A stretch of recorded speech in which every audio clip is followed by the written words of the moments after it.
بسم اللہ الرحمن الرحیم۔ السلام علیکم ورحمۃ اللہ وبرکاتہ۔ معزز ناظرین کرام، قرب قیامت کی نشانیاں کون کون سی ہے؟ قیامت کا ذکر دنیا کے تمام مذاہب میں ملتا ہے کہ قیامت اسرافیل علیہ السلام کی اس خوفناک چیخ کا نام ہے جس سے ساری کائنات زلزلے کی صورت میں لرز اٹھے گی، پہاڑ ریزہ ریزہ ہو جائیں گے۔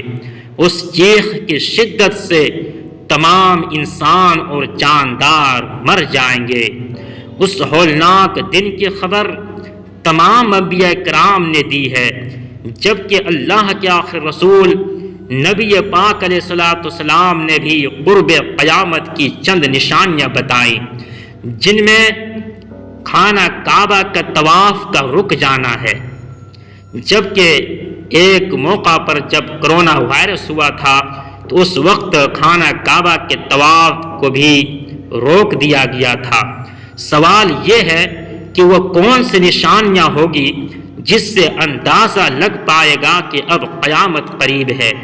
کرونا وائرس کی وجہ سے سعودی حکومت نے عارضی طور پر طواف خانہ کعبہ کو رکوا دیا تھا، جس کے بعد لوگوں نے اس کو قرب قیامت کی نشانی قرار دینا شروع کر دیا تھا، لیکن دراصل ایسا ہرگز نہیں ہے، کیونکہ قرب قیامت کی نشانی میں طواف خانہ کعبہ کو زبردستی رکوانا شامل ہے، جو کہ فی الوقت پوری ہوتی دکھائی نہیں دے رہی ہے۔ حج کے موقوف ہونے کے بعد دوسرا بڑا واقعہ مسجد اقصی کو شہید کرنے کا رونما ہوگا، یعنی پہلے حج موقوف کیا جائے گا، اس کے بعد یہودی قوت بیت المقدس کو شہید کر دیں گے۔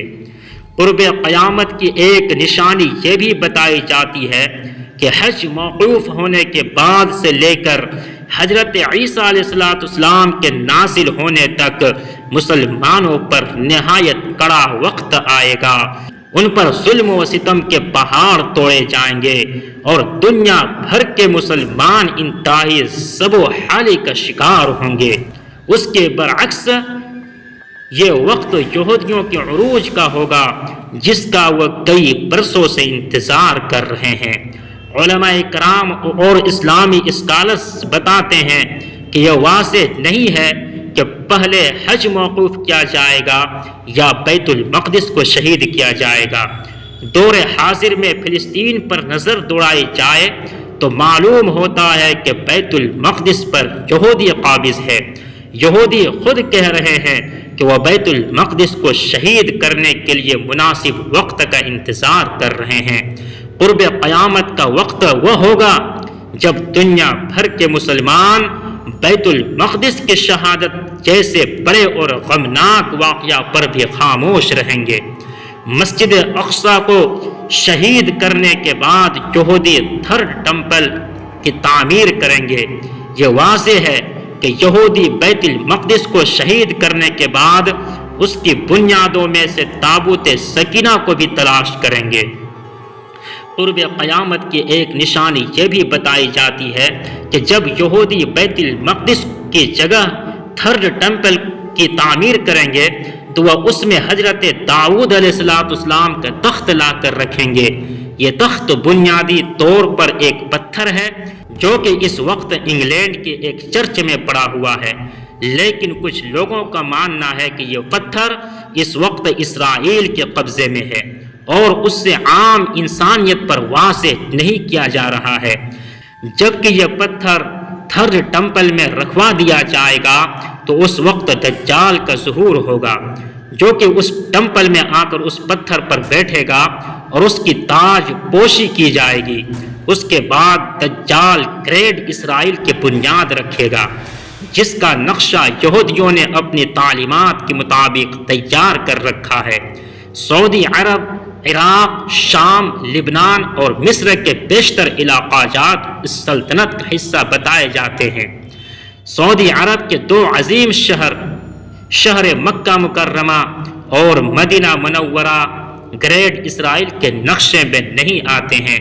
اس کے بعد حضرت امام مہدی علیہ السلام کا ظہور ہوگا، جس کے بعد مسلمان حضرت امام مہدی کو خلیفہ چنیں گے، اور پھر حق و باطل کے درمیان بڑی جنگ ہوگی اور مسلمانوں کو فتح نصیب ہوگی۔ حق و باطل کا یہ معرکہ آخری فیصلہ کن جنگ ہوگی جو کہ شام کی سرزمین پر لڑی جائے گی۔ کہا جاتا ہے کہ اس جنگ کے بعد حضرت عیسیٰ علیہ السلام کا ظہور ہوگا، جس کے بعد امام مہدی اور حضرت عیسیٰ علیہ السلام مل کر دجال کو موت کے گھاٹ اتاریں گے۔ کتب میں قرب قیامت کی ایک اور بڑی نشانی بتائی گئی ہے کہ سورج مغرب سے طلوع ہوگا، جس کے بعد توبہ کا دروازہ ہمیشہ کے لیے بند ہو جائے گا، اور اس دوران سعودی عرب میں صفا نامی پہاڑی پھٹنے سے ایک عجیب الخلق جانور ظاہر ہوگا، جس کو قرآن مجید میں دابۃ الارض کہا گیا ہے۔ اس کے پاس حضرت موسیٰ علیہ السلام کا عصا مبارک اور حضرت سلیمان علیہ السلام کی انگوٹھی ہوگی۔ یہ جانور زمین پر بسنے والے مسلمانوں کی پیشانی پر اس عصا کی مدد سے ایک لکیر کھینچے گا، جس سے حقیقی مسلمان کا چہرہ روشن ہو جائے گا، جبکہ کافروں کے ماتھے پر یہ حضرت سلیمان علیہ السلام کی انگوٹھی پھیرے گا، جس سے ان کے چہرہ سیاہ ہو جائیں گے، جس کے بعد یہ جانور زمین میں کہیں غائب ہو جائے گا۔ اس کے بعد ایک فرحت بخش ہوا چلے گی جو دنیا پر موجود تمام مسلمانوں کی روح قبض کر لی جائے گی۔ اس موقع پر قرآن اور دین اسلام دنیا سے مکمل طور پر اٹھا لیا جائے گا اور دنیا میں فحاشی عریانیت عام ہو جائے گی۔ اس کے بعد ایک آگ کی آندھی آئے گی جو کہ تمام کافروں کو ملک شام میں جمع کر دے گی، جس کے بعد حضرت اسرافیل علیہ السلام پہلا سور پھونکیں گے۔ ناظرین، یہی وہ دن ہوگا جس کا نام قیامت ہے۔ اللہ تبارک و تعالی سے دعا کریں کہ اللہ تبارک و تعالی ہم سب کی حفاظت فرمائے۔ آمین یا رب العالمین۔ فقط والسلام۔